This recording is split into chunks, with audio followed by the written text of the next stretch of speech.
Chapter 16 and 17. Quick Brahma Gyan. These two chapters relate the story of a rich gentleman who wanted Brahma Gyan quickly from Sai Baba. Preliminary. The last chapter described how Mr. Cholkar's vow of a small offering was completed and accepted. In that story, Sai Baba showed that he would accept with appreciation any small thing offered with love and devotion. But if the same thing was offered with pride and haughtiness, he would reject it. Being himself full of Satchit Anand, pure consciousness, knowledge and bliss, he did not care much for mere outward formalities. But if an offering was made in a humble spirit, the same was welcome, and he accepted it with pleasure and avidity.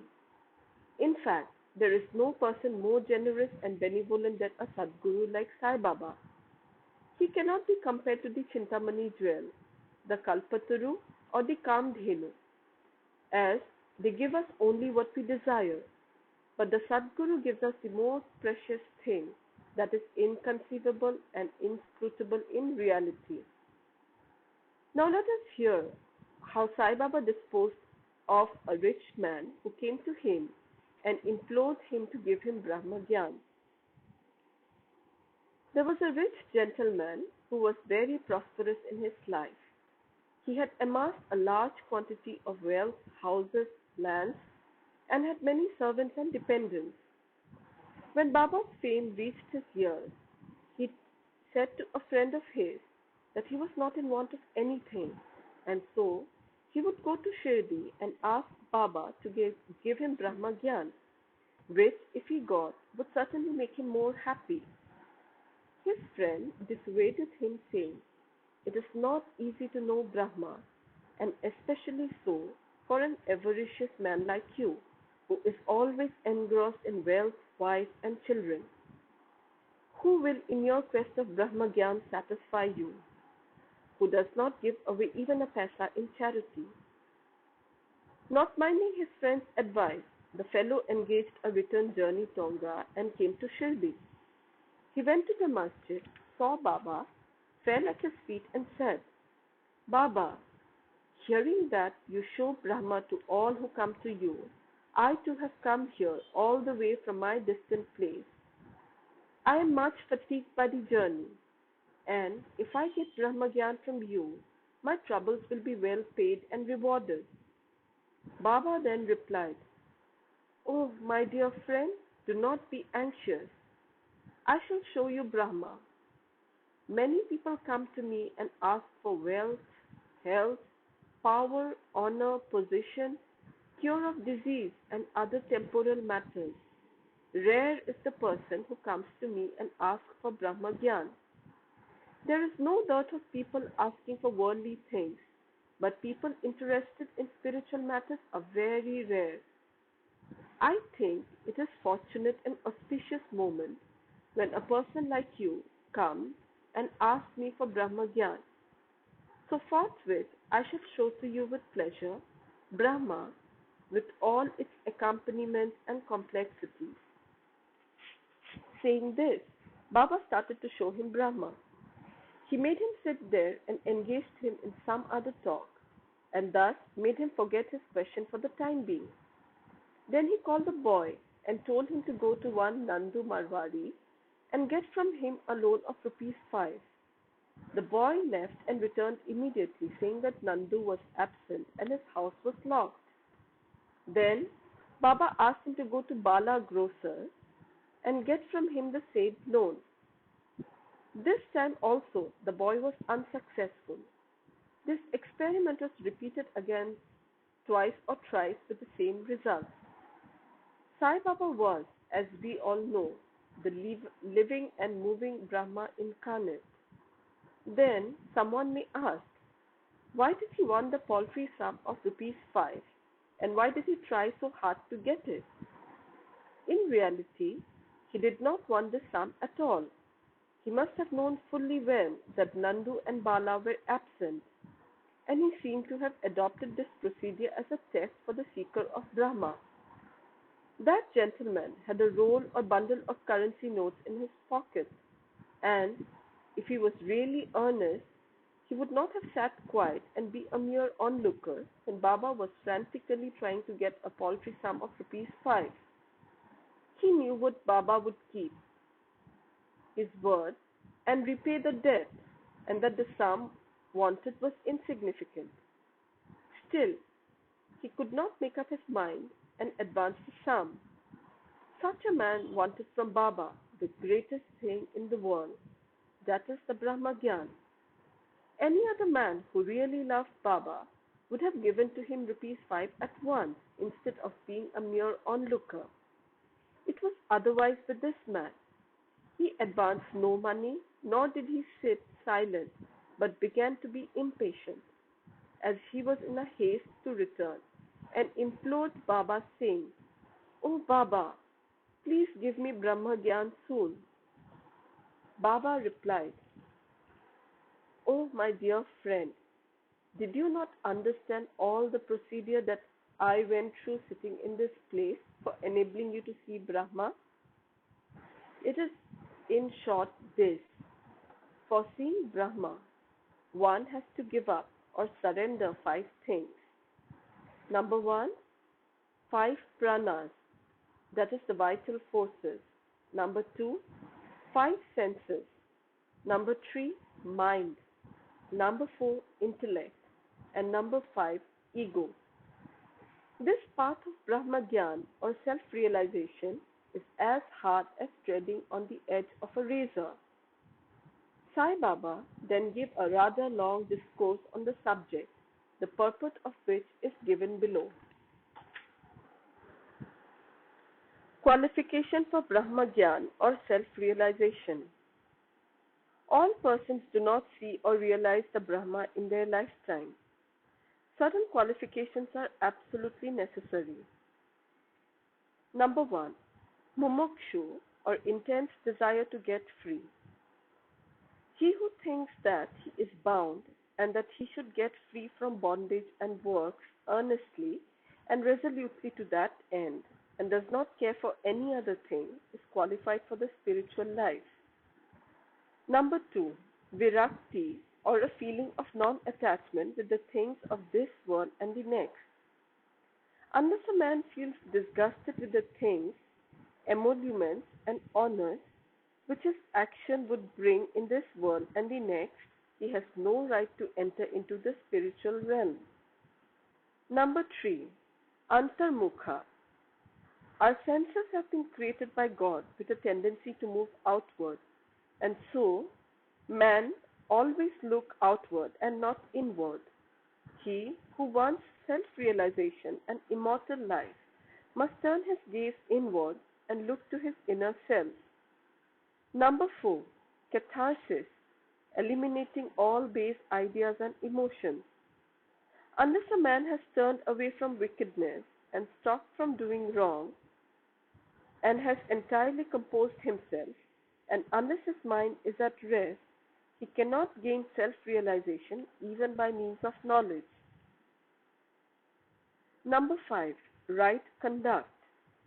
Unless a man leads a life of truth, penance and insight, a life of celibacy, he cannot get God realization.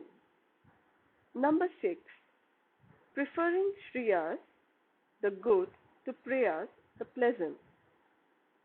There are 2 sorts of things, the good and the pleasant. The former deals with spiritual affairs and the latter with mundane affairs. Both these are open to man for acceptance. He has to think and choose one of them. The wise man prefers the good to the pleasant, but the unwise, through greed and attachment, chooses the pleasant. Number 7, control of the mind and the senses. The body is the chariot and the self is its master. Intellect is the charioteer and the mind is the reins. The senses are the horses and sense objects are the paths. He who has no understanding and whose mind is unrestrained has his senses unmanageable, like the stray horse of a charioteer, does not reach his destination, but goes through the round of birth and death. But he who has understanding and whose mind is restrained has his senses under control, like the good, obedient horse of a charioteer reaches the destination, that is the state of self-realization, whence he is not born again. The man who has understanding as his charioteer and is able to rein his mind reaches the end of the journey, which is the supreme abode of all-pervading Vishnu. Number 8. Purification of the mind. Unless a man discharges satisfactorily and disinterestedly the duties of his station in life, his mind will not be purified, and unless his mind is purified, he cannot get self-realization. It is only in the purified mind that vivek, disattachment to the unreal, crop up and lead on to self-realization.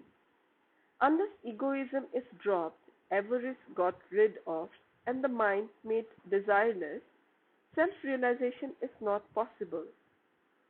The idea that I am the body is a great delusion, and attachment to this idea is the cause of bondage. Leave off this idea and attachment, therefore, if you want to reach the goal of self-realization.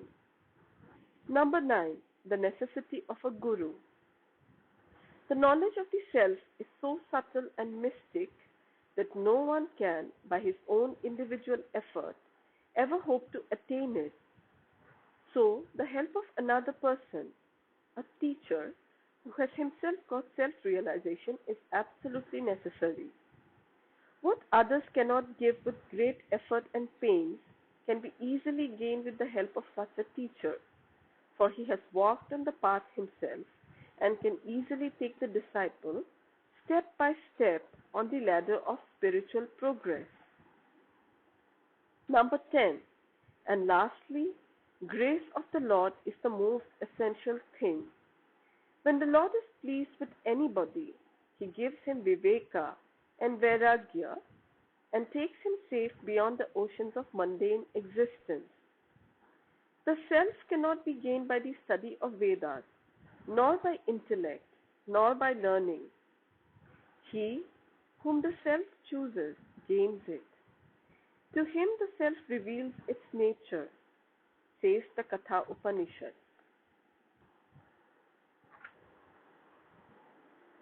After the dissertation was over, Baba turned to the gentleman and said, "Well, sir, there is in your pocket the Brahma in the form of 50 times of 5, rupees 250. Please take that out."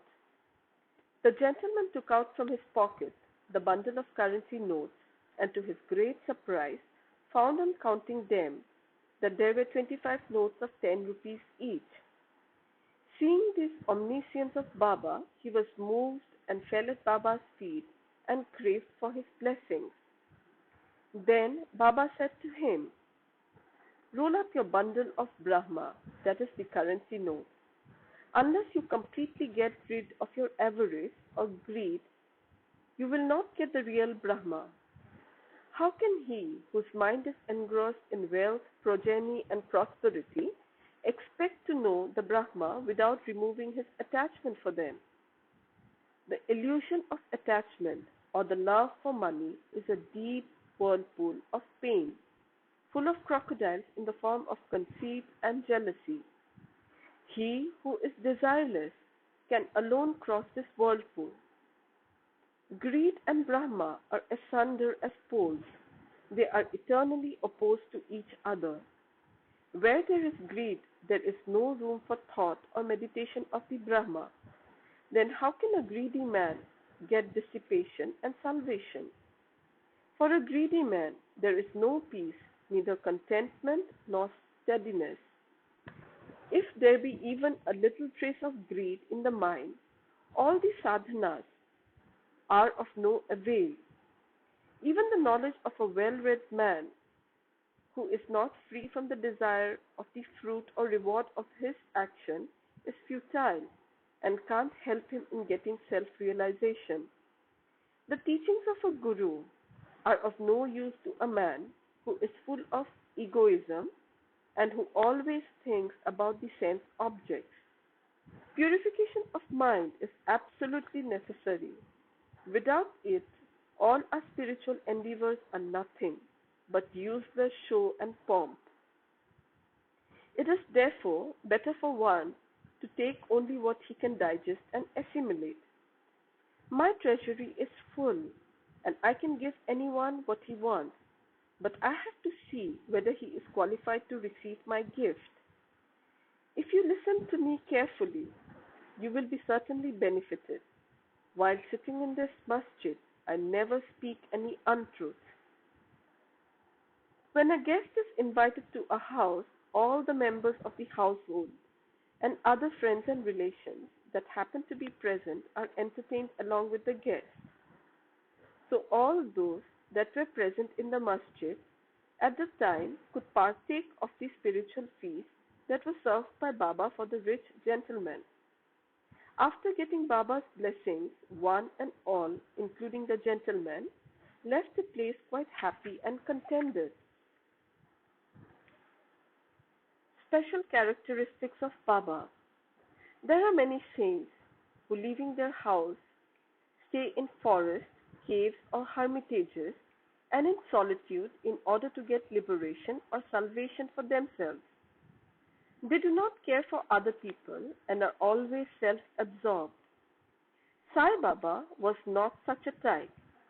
He had no home, no wife, no progeny, nor any relations, near or distant.